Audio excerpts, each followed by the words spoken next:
Hello అండి. ఈ బీడ్స్తో chain ఎలా రెడీ చేసుకోవాలో చూసేద్దాం వచ్చాయండి. ఇక్కడైతే నేను ముందుగానే నైలాన్ థ్రెడ్ నీడిల్కి ఎక్కించుకున్నాను. ఇలాగ 2 లేయర్స్ ఎక్కించుకొని ఒక రింగ్ తీసుకొని దానికి ముడి వేసుకున్నాను. ఇక్కడైతే 2 కలర్స్ బీడ్స్ తీసుకున్నాను కదా. ఇదైతే ఒకటి శారీ కలరు, ఒకటి బ్లౌజ్ కలరు. ఇలాగ ఒక్కొక్క కలర్ వచ్చేసి 3 బీడ్స్ ఎక్కించుకుంటున్నాను. Pink colour 3 beads, blue colour 3 beads ఎక్కించుకుంటూ ఉన్నాను. ఈ బీడ్స్ అయితే నేను మీషోలో తీసుకున్నాను. ఇలాగా ఒక్కొక్క కలర్ బీడ్స్ వచ్చేసి 3 ఎక్కించుకుంటూ ఉన్నాను. ఇవైతే మనం నెక్ లెంత్ని బట్టి ఎక్కించుకోవాలి. ఈ బీడ్స్ చూడడానికి క్రిస్టల్ బీడ్స్లా ఉన్నాయని తీసుకున్నాను.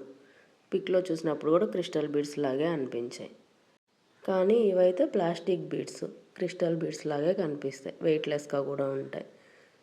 కాస్ట్ కూడా 100 110 ఉంటుంది. 5 కలర్స్ దాకా వస్తాయి మనకి. ఈ బీడ్స్కి అయితే కొన్నింటికి హోల్స్ కూడా రాలేదు. ఇలాగే హాఫ్ వరకు ఎక్కించుకోవాలి. ఇక్కడైతే నేను మిడిల్లో పింక్ కలర్ వచ్చేలాగా చూసుకుంటున్నాను. ఇలాగా 3 పింక్ కలర్ బీడ్స్ ఎక్కించుకొని ఇలాంటిది ఒక హ్యాంగింగ్ ఒకటి ఎక్కించుకోవాలి. ఇదైతే నేను నెల్లూరు వెళ్ళినప్పుడు తీసుకున్నాను. ఇలాంటివి ఒక్కొక్కటి 5 రూపీస్ పడుతుంది. ఇలాగా అటువైపున 3 పింక్ ఎక్కించాం కదా, ఇటువైపున కూడా 3 పింక్ కలర్ బీడ్స్ని ఎక్కించుకున్నాను. ఎందుకంటే బ్లౌజ్ పింక్ కలర్ కదా, శారీ వచ్చేసి బ్లూ కలర్ వస్తుంది. శారీ పైన పింక్ అయితే బాగా కనిపిస్తుంది కదా అని మిడిల్లో పింక్ వచ్చేలాగా చూసుకున్నాను. ఇలాగే చైన్ మొత్తం కంప్లీట్ చేసేసుకోవాలి.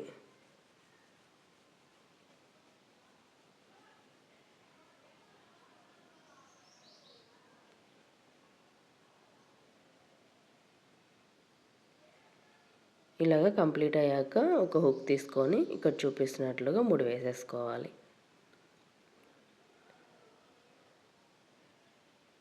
ఇలాగ టైట్గా 2-3 ముడులు వేసేసుకోవాలి.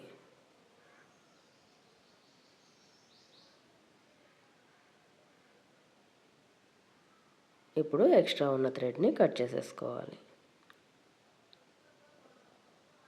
అటువైపున కూడా ఉంది కదా, అది కూడా ఎక్స్ట్రా ఉన్న థ్రెడ్ని కట్ చేసేసుకోవాలి.